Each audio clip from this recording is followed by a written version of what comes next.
시편 92편 12절에서 15절까지 말씀 우리 함께 봉독하도록 하겠습니다.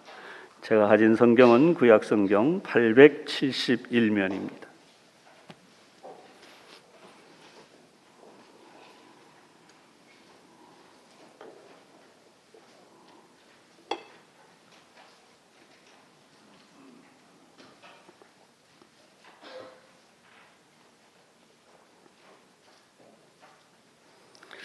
다 찾으셨으면 함께 말씀을 봉독하겠습니다.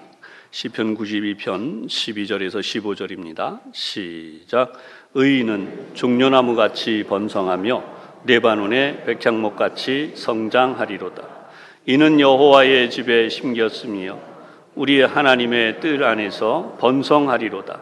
그는 늙어도 여전히 결실하며 진액이 풍족하고 빛이 청청하니 여호와의 정직하심과 나의 바위 되심과 그에게는 불의가 없음이 선포되리로다. 아멘.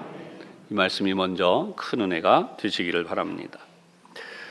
이 시간 양쪽에 앞에 있는 분들을 또 함께 축복하겠습니다. 오래간만에 오신 분, 또 새로 뵙는 얼굴이 계셔도 반갑게 인사하겠습니다.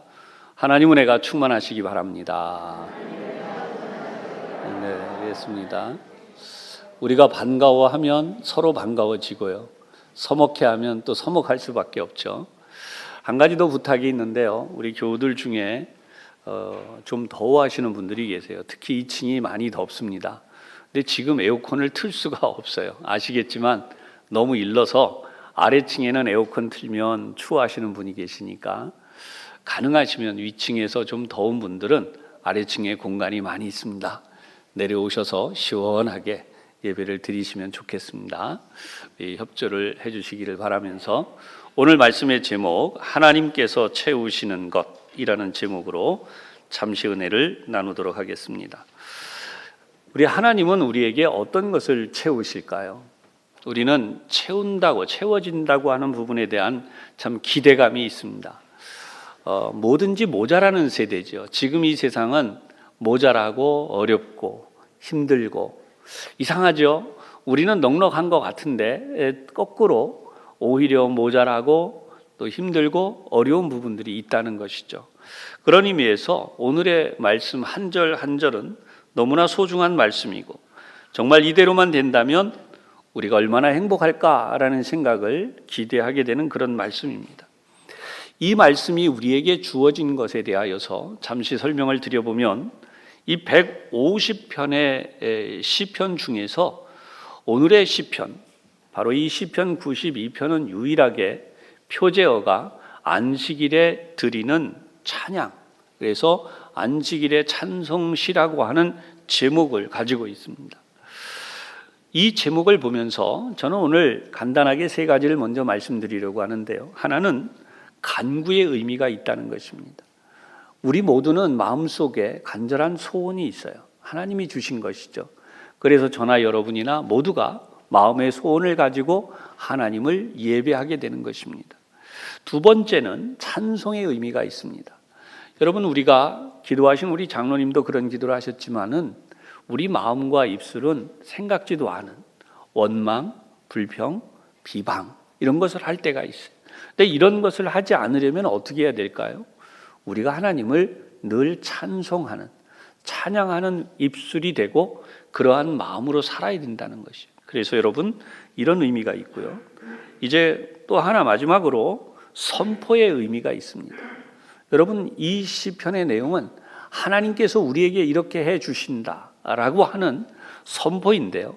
선포에는 어떤 의미를 담고 선포를 해야 되느냐 하면, 하나님의 선하심, 그리고 하나님 반드시 응답하시고 우리에게 복을 내리시는 하나님임을 믿고 선포해야 돼요. 여러분이나 저나 해야 되는 중요한 선포가 뭐냐 하면, 마귀는요, 우리가 하나님의 말씀 받는 것을 싫어해요. 오늘도 여러분들이 이 말씀을 받기 위해 이 자리에 나오기까지 어떤 분들은 참 많은 갈등을 겪으셨습니다. 제가 지난 주간에도 신방을 다녀보면서 느끼는 것은, 힘들고 어려워하는 분들은 이 주일 예배를 드리는 이 시간을 사모하면서도 이 자리에 나오는 것이 쉽지 않다는 것입니다. 왜냐하면 육신의 연약함 때문에 그렇습니다. 내가 육신이 이렇게 연약한데 혹여라도 가서 예배 시간에 다른 이들에게 폐가 되지 않을까, 또 혹여라도 내가 정말 더 힘들어서 감당 못하는 일이 일어나면 어떻게 하나.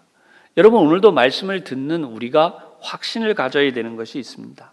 그것은 오늘 성경의 본문의 내용은 전적으로 우리 경로 회원들을 위한 말씀인 것처럼 기록이 된 부분도 있어요.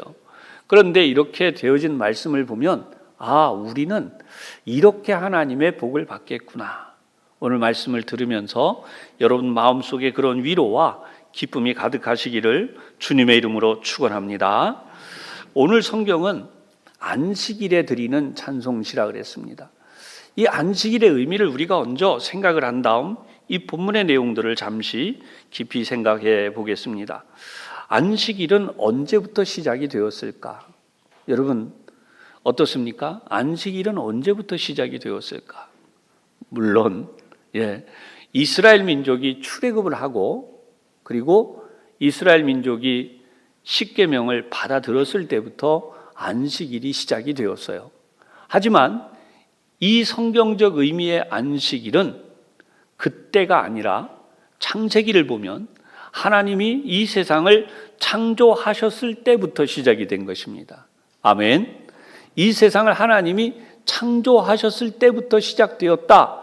이것을 명백히 우리가 이해를 하면은 하나님이 우리에게 얼마나 큰 은혜를 베푸셨는지를 더 알게 됩니다. 그래서 첫 번째, 구약 성경에서 안식일의 성경적 의미가 무엇인가라고 하는 것이, 유대인들은요 하루가 언제 시작되고 언제 마치느냐 하면 해가 지면 새로운 날이 시작돼요. 즉 해가 지면 오늘은 끝난 거예요. 그리고 새로운 날이 시작이 됩니다. 그래서 성경에서 유대인들의 안식일은 언제로 보느냐? 토요일 날인데요. 우리로 보면은 구약 성경은 다 토요일이었으니까요. 토요일인데 금요일 날 해가 지면 안식일이 시작이 돼요. 그리고 토요일 날 해가 지면 안식일이 끝난 것입니다. 그렇게 한 주간의 중심이 되는 날을 바로 이때로 정해놓고 유대인들은 한 주간을 보냈어요. 이 한 주간을 보내는 의미는 무엇인가? 바로 어느 학자가 이렇게 이야기했습니다. 안식일은 단순히 아무것도 안 하고 쉰다고 하는 것이 중요한 게 아니라 여러분 창조주 하나님께 마음을 집중하는 데 있다 그랬어요. 그 말은 무슨 뜻이냐?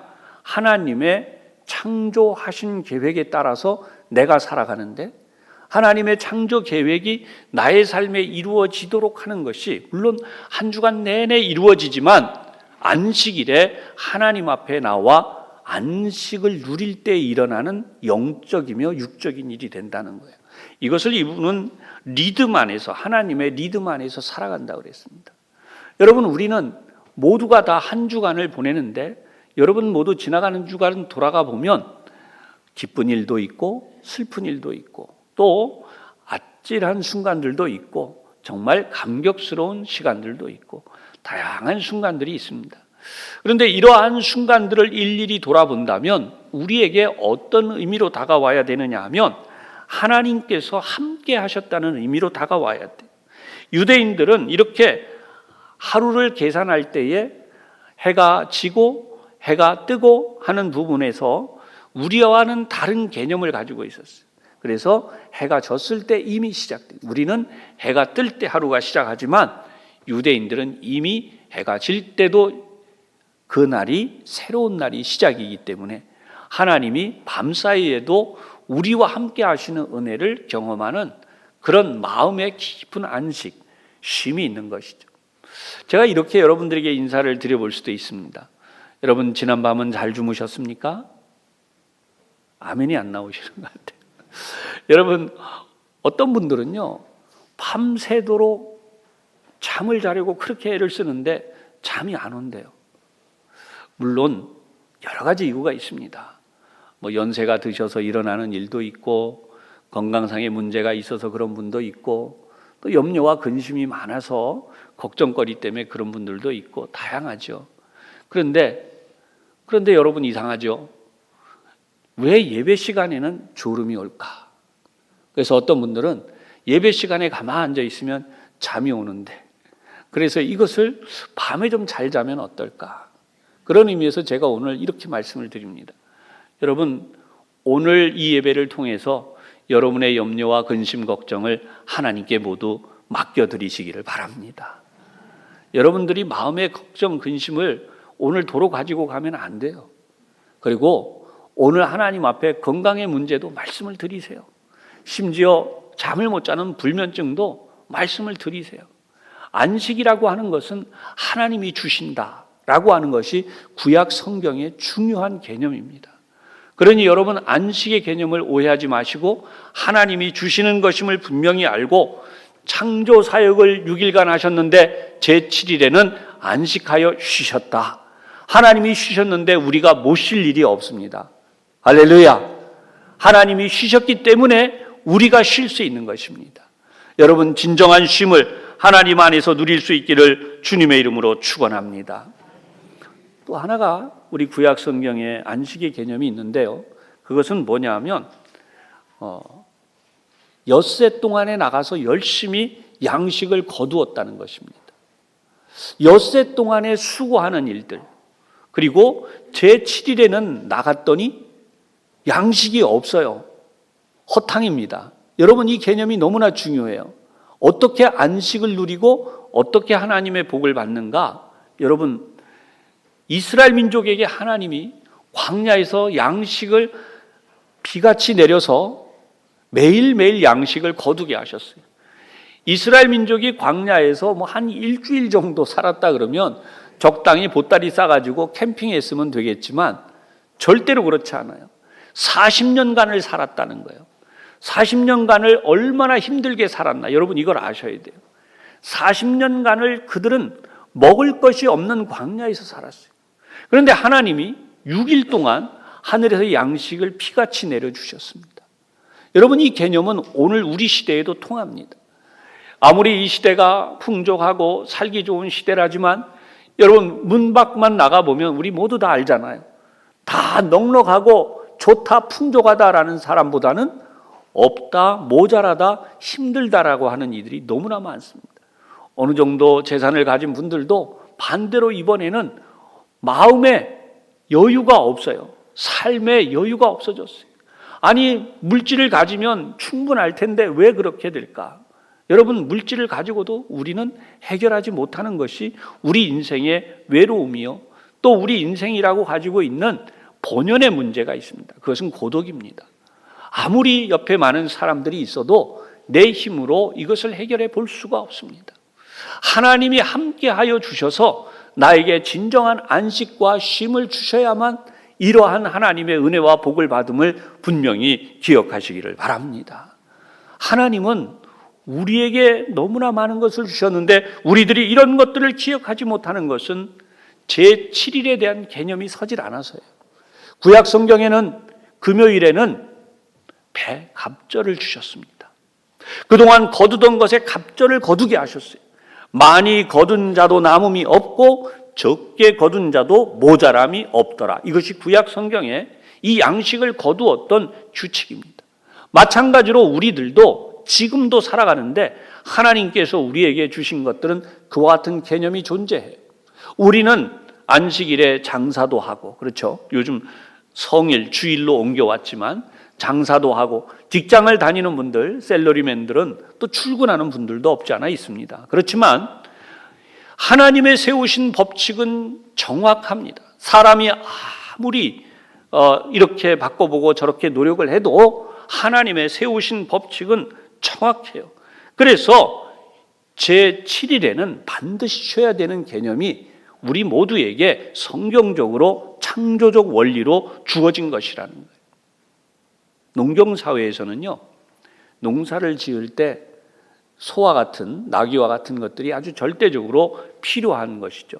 그런데 성경을 보면 하나님께서는 안식일이 되면요, 소나 나귀, 심지어 너희 안에 거하는 객이라고 할지라도, 이방인이라 할지라도 다 안식하라, 이렇게 말씀하셨어요.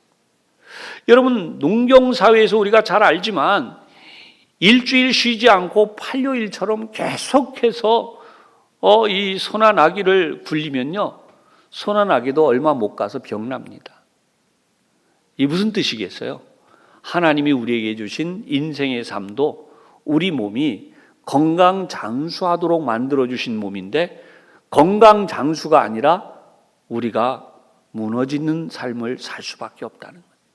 그래서 이런 사실을 알면 우리가 구약 성경에서 하나님이 우리에게 복 주시는 개념은 반드시 우리의 건강을 위해서도 필요한 안식이요 쉼이었다라고 하는 것입니다. 이제 신약 성경에서 안식일의 성경적 의미를 생각해 보겠습니다. 예수님은 신약 성경에서 이제 유대인들에게 보여주신, 유대인들이 그때까지 살아왔던 삶과는 다른 것이 있었어요. 그것은 바로 안식일에도 병을 고치셨다는 것입니다. 마가복음 3장과 누가복음 6장을 가면 손이 마른 자를 치료하시는, 하나님이 손 마른 자를 고쳐주시는 사람의 이야기가 기록되고 있습니다. 그런가 하면 요한복음 9장에는요, 앞을 보지 못하는 맹인의 눈을 치료하시는 일이 일어나요.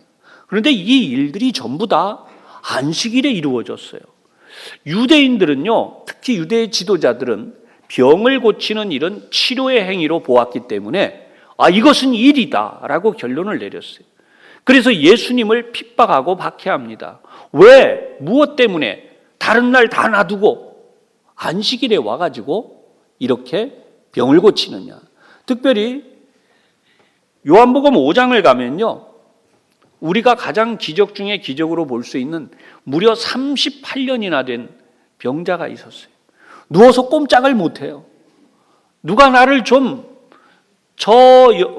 연못이 움직이면, 베데스다라고 하는 못이 움직이면 어떤 병이 걸렸든지 낫게 된다고 하는 것 때문에 사람들이 기다리고 있다가 거기 제일 먼저 뛰어들어간 사람은 낫기 때문에 그렇게 하는데, 여러분 38년을 기다렸습니다. 인생에서 뭘 더 기다려 볼 수가 있겠어요? 이 사람의 첫 마디는 예수님을 만나자마자 주여 저를 저 못에 넣어주는 사람이 없어서 제가 이 긴 세월이 있었습니다. 그때 예수님의 한마디는 일어나 내 자리를 들고 걸어가라 라고 말씀하시죠. 여러분, 예수님의 말씀 때문에 38년이나 누워있던 사람이 벌떡 일어나서 걸어가게 된 것이에요. 할렐루야. 성경의 말씀은 예수님을 통하여서 어떤 일이 일어나는지를 보여주셨는데, 예수님이 그러면 이렇게 병자들을 치료하신 이유는 무엇인가? 그토록 반대하고 있는 유대의 지도자들의 반대를 무릅쓰고 이렇게 병을 안식일이라도 고쳐주신 그 안식일의 개념은 무엇인가? 바로 마귀 사단의 시험, 원수가 우리에게 놓은 죄악의 덫, 이런 것으로부터 노연하는 것이. 그래서 예수님은 명백히 이렇게 말씀하셨어요. 너희가 안식일에 너희의 소나 나귀를 풀어서 물을 먹이지 아니하느냐. 안식일이라도 그렇게 하지 않느냐. 그렇다면 내가 사단에게 붙들려서 긴 세월 동안 이렇게 어려움을 겪는 자들을 고쳐주고 그들로 하여금 진정한 자유를 얻으며 쉼을 얻게 하는 것이 무엇이 잘못된 것이냐? 예수님은 그렇게 말씀하신 것이죠. 그런 의미에서 오늘도 우리는 이 시대에 시대적으로 매여 있고 묶여 있는 모든 것들을 푸는, 그리고 진정한 쉼을 하나님 안에서 얻을 수 있도록 하는 것이 바로 신약 성경에서의 안식일의 의미라고 하는 것입니다. 지금까지 구약 성경과 신약 성경의 안식의 개념을 말씀을 드렸습니다. 그렇다면 우리가 지금 쉬는 안식은 어떤 의미를 더 가져야 되겠습니까? 여러분, 사람은요, 욕심을 가지면 희한한 일이 있어요. 돌스토이의 작품, 단편 작품이 있는데 사람에게는 땅이 얼마나 필요한가, 아마 여러분들 중에 한 번씩은 다 읽어보셨을 줄 압니다. 이 내용을 잠깐 소개해 드리면, 도시에 사는 언니와 시골에 살고 있는 언니가 만났습니다. 이 형제간이죠. 서로 대화를 나눕니다. 자기가 사는 곳이 더 좋다라고 이야기를 합니다. 물론 이 좋다는 개념은 오늘 우리하고는 조금 달라요. 여기는 생산의 의미가 들어 있습니다. 그런데 마침 동생의 남편이 이 대화 속에 끼어들었어요. 농사 지을 땅이 좋다면, 농사 지을 땅만 있다면 나는 악마라도 거래를 하겠다. 너무나 경제적인 부분에 갈급하니까 이런 이야기를 했습니다. 정말 악마가 끼어들었어요. 그래서 이 동생의 남편의 이름이 바음이라는 주인공인데, 이 바음이라는 주인공한테 이제 땅을 얻을 수 있는 지위를 가지도록 유혹을 시작합니다. 그래서 친척들에게 돈을 빌려가지고 조그마한 땅을 샀어요. 열심히 노력한 결과 빠르게 1년 만에 땅값을 다 갚았습니다. 그리고 나니까 이번에 이거 가지고 안 되겠다. 좀 더 큰 땅. 그래서 좀 더 큰 땅을 사기 위해서 노력을 합니다. 그래서 더 큰 땅을 분양받아서 더 큰 땅을 가지고 삽니다. 그런데 여러분, 이 땅을 가지고 사는 동안 이웃 농부들과 갈등이 생겨요.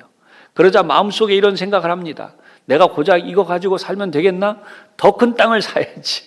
그래서 더 큰 땅을 사가 결의를 합니다. 마지막에 어떻게 되느냐? 여러분, 이 땅을 당신이 걸어가서, 당신이 뛰어가서든 하여튼 당신이 다 돌아다닐 수 있는 만큼 돌아다녀서 가지고 오면, 해 뜰 때부터 해질 때까지 가져오면 그 땅은 당신 땅이 됩니다. 이제 이런 거래를 했어요. 이야, 얼마나 좋습니까? 그러니까 여러분 아침에 일찍이 일어났어요. 그리고 해 뜰 때부터 해가 질 때까지 약속된 대로 그 땅을 차지하기 위해서 걸어갑니다. 그런데 생각해 보니까 걸어가지 말고 어떻게 해야 되겠어요? 뛰어가야죠. 뛰어가면 더 많은 땅을 차지할 거 아니겠습니까? 그래서 쉬지 않고 계속 뜁니다. 땀이 나고 온 몸이 정말 금세라도 주저앉을 것 같고, 그래도 땅을 가질 수 있다는 마음에 그냥 뛰기 시작합니다. 그리고 마침내 해가 질 무렵에 되어서 도착을 하게 돼요. 이 땅.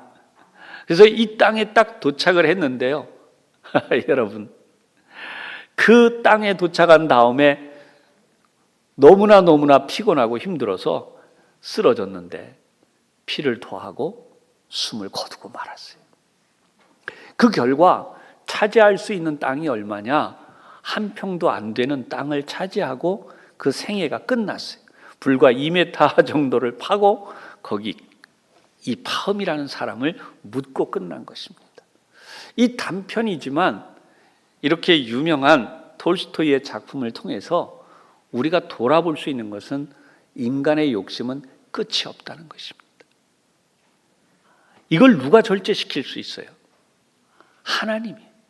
안식을 우리에게 주시면서 하나님이 우리에게 진정한 안식은 이것이다 라고 하는 것입니다.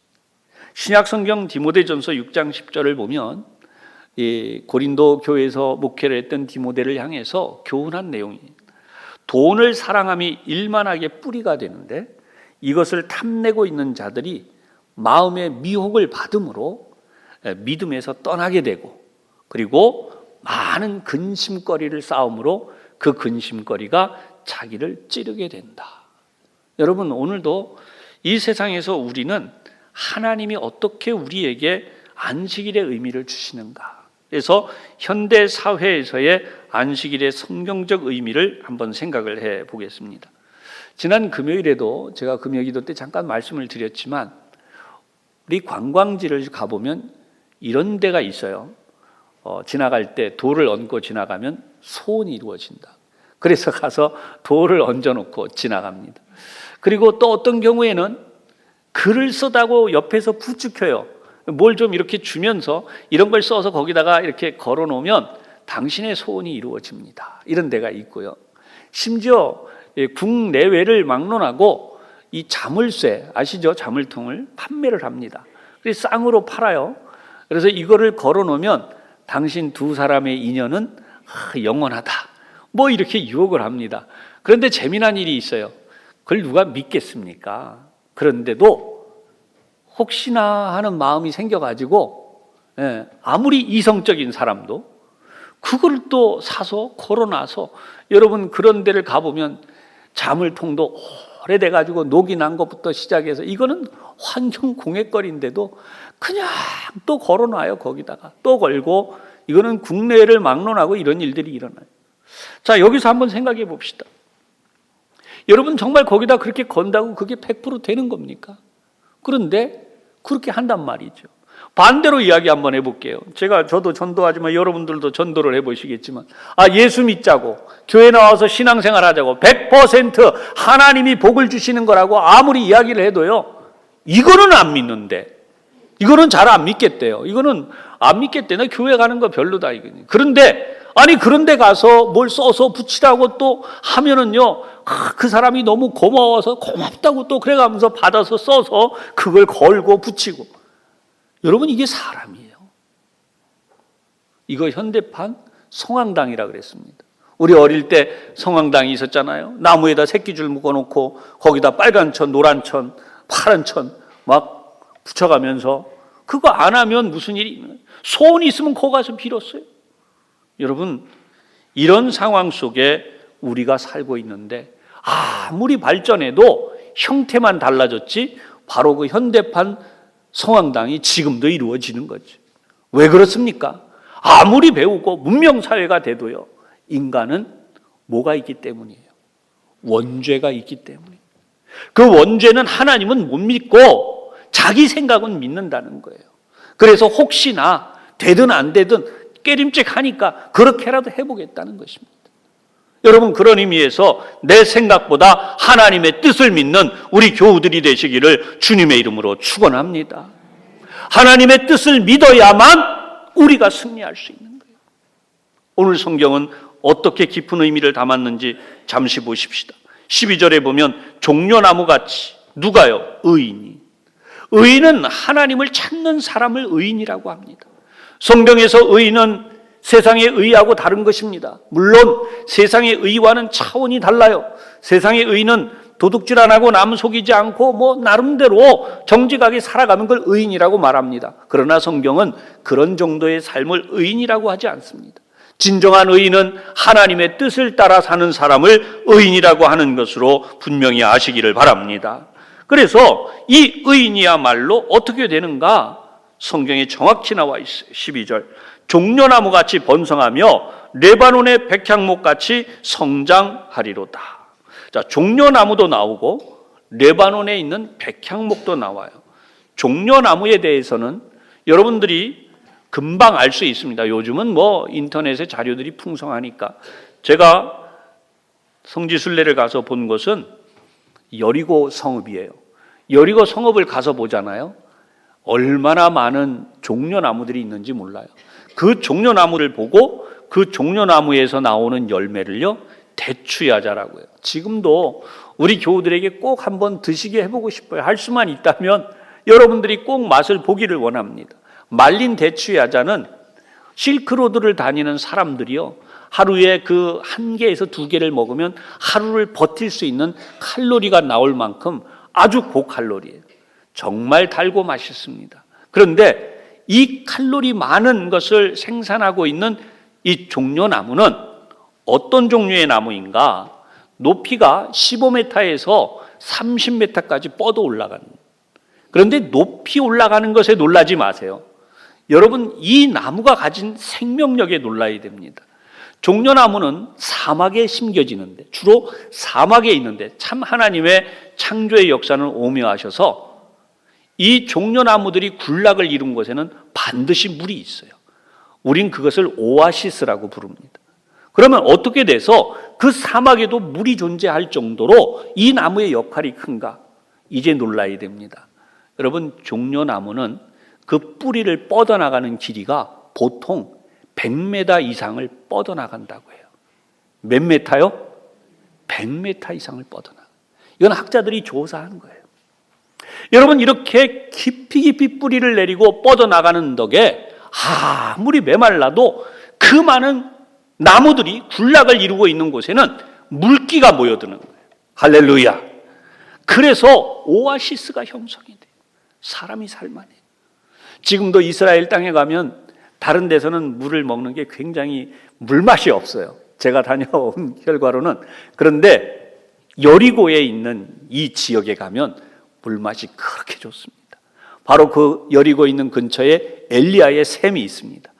그 샘물은요, 지금도 그 물이 흘러가는 안에는 다슬기가 살아요. 그리고 물이 맑고 깨끗해서 정말 거기 물은 이스라엘 전역에서 탑이다 이렇게 말할 정도로 정말 좋습니다. 그런데 거기 그 종려나무가 있습니다. 이 종려나무들의 이 생명력이 얼마나 대단한지 보통 150년 이상을 산 이 나무들이 살아가는 이 생명력 때문에 종려나무를 생명나무다 이렇게 부르기도 합니다. 여러분, 우리 이 유럽제 영화제에 보면은 칸 영화제라고 하는 곳이 있죠. 거기에 보면 황금 종려상 이런 거 있어요. 정말 장을 만든 최고의 작품에 황금 종려상을 주죠. 의미가 뭘까요? 바로 이 생명력이 무한한, 정말 기념할 만한 대단한 것이다 라고 하는 의미를 담아서 이렇게 종려나무 의미를 담은 종려상이라고 만들어 가지고 주는 것이죠. 말씀을 듣는 여러분, 이렇게 굉장한 생명력을 가진 종려나무가 있는가 하면 레바논의 산맥에서 자라나는 이 레바논의 백향목이라고 불리우는 나무가 있습니다. 속이 하얗기 때문에 백나무라고도 하지만 향이 나서 백향목이다 이렇게 불러요. 이 나무는요, 원어 영어로는 시더라는 말도 사용하는데 그 해발 2,000m 이상의 높은 데서 고지대에서 자라나고 있어요. 눈이 덮이는데도 불구하고 1년 내내 파란색을 유지합니다. 그래서 이렇게 아름다운 상록수라고 하죠. 이런 나무들을. 그런데 이 나무의 또 하나의 특징이 썩지 않아요. 그리고 벌레가 나지를 않습니다. 벌레 먹는 나무가 아니에요. 그래서 이 백향목 나무를 가지고 배를 만들어서 무역업을 굉장히 그 해상 무역을 크게 했던 페니키아인들, 이런 사람들이 있었죠. 이 나무로 만들었어요. 그래서 건축 재료로도 쓰였고 성경에 우리가 보면은 성전을 지을 때도 사용했지만은 치료하는 나무를 사용할 때도 레위기에 보면 이 나무를 통해서 피부병 환자를 치료한 내용이 나오고 있습니다. 이럴 정도로 이 나무는 대단히 중요한 나무인데 이 나무는 또 얼마나 클 수 있을까? 여러분, 최고로 자라난 나무를 보니까 무려 40m까지 올라가요. 근데 휘어져 올라가는 게 아니라 곧게 올라갑니다. 이 나무의 특징은 곧게 자란다는 것이에요. 지름이 거의 2.5m 이상, 이 정도 나무면요 어마어마하죠. 그래서 이런 나무로 하나님의 성전을 지은 것이죠. 오늘도 우리가 이 나무를 바라보면서 하나님이 우리에게 주신 은혜가 무엇인가를 잘 생각하려고 해요. 14절에 보면요 이렇게 써 있습니다. 그는 늙어도 여전히 결실하며 진액이 풍족하고 빛이 청청하니. 무엇이요? 야자나무도 그렇지만은 종려나무, 여러분 레바논에 심겨진 백향목도 그렇다. 이 나무가 어디에 심겨졌기 때문에 그렇다는 것입니까? 하나님의 성전에 심겨졌기 때문에 그렇다는 것이. 다른 데 있어서 그런 것이 아니라 하나님의 성전에 심겨져 있기 때문에 하나님이 채워주시기 때문이라는 것입니다. 오늘 말씀의 제목이 하나님의 채워주심입니다. 여러분, 늙어도 여전히 결실하고 진액이 풍족하고 빛이 청청하다. 아까 앞에서 말씀드리기를 우리 경로 회원들을 위한 특별한 말씀이라고 그랬죠. 여러분, 나이 드셨다고 실망하지 마세요.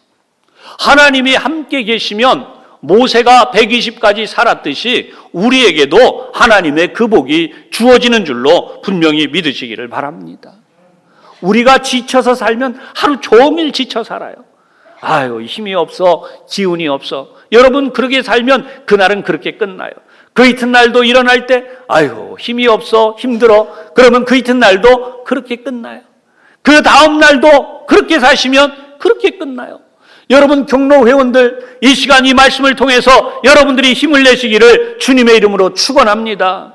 하나님의 전에 뿌리를 내릴 때 하나님의 전에서 하나님의 양식을 먹는 것은 하나님의 거룩한 진액을 우리 온몸으로 받아들이고 있는 바로 이 종려나무, 그리고 레바논의 백향목 같이 살 수 있어요. 우리가 날마다 하는 기도가 뭐가 있습니까? 우리에게 일용할 양식을 주옵시고. 아무리 힘들고 어렵다 그래도 하룻밤 자고 그 이튿날 또 사셔요. 아무리 어렵다고 해도 그날 밤 주무시고 그 이튿날 또 사세요. 여러분 가만히 생각해 보면 여러분들이 80년을 사셨던 90년을 사셨던 혹은 그 이상을 사셨던 여러분들의 인생에 살아온 날들이 계산이 나오잖아요. 어떻게 살 것이냐는 거예요. 여러분 요즘은 초등학생 아이들도요, 학교 가라 그러면 입에서 나오는 말이 있습니다. 아유 힘들어. 초등학교 학생도 힘들대요. 야 네가 뭐가 힘드냐 그러면 내가 얼마나 힘든지 모르셔서 그래요. 아이들도 자기 힘들대요. 유치원 다니는 아이들도 똑같습니다. 여러분 기운이 팔팔 넘칠 것 같은 그 아이들도요, 정작 공부하라 그러면 힘들다 그래요. 인생은요, 우리가 모두 다 힘들 수밖에 없는 겁니다. 잘 아시죠? 그러나 하나님 안에서 살아가는 삶에는 지치는 일이 없어요. 할렐루야. 늘 종려나무처럼 하나님이 열매를 맺게 하시고 그 진액을 빨아올리는 힘이 있게 하시고 잎이 청청한 레바논의 백향목처럼 향기를 뿜어내면서 그 향기 때문에 벌레가 나지 아니하고 정말 그 향기 때문에 더 아름다워지는 귀한 역사가 일어나도록 우리 경로 회원들 또 우리 온 교우들의 가정가정에 하나님이 이 역사를 주신다는 거예요. 특히나 지금처럼 정의가 필요하잖아요. 정직과 정의가 얼마나 필요한 세상입니까? 우리 이 정직하심, 여호와의 정직하심, 이 말씀이 나오는 이 15절의 말씀 속에는 야샤르라고 하는 단어로 쓰여진 이 정직하심은요, 공평이란 뜻을 가지고 있습니다. 하나님은 불의를 참지 않으세요. 그래서 예수 믿는 사람들은 스스로 하나님 앞에서 정의롭게 살고 진실하게 살고 정직하게 살려는 노력을 하게 되어 있습니다. 이러한 노력이 다른 사람과 잘 세워질 때 정의로운 사회가 되는 것이죠. 할렐루야. 정의 사회는 그냥 되는 게 아닙니다.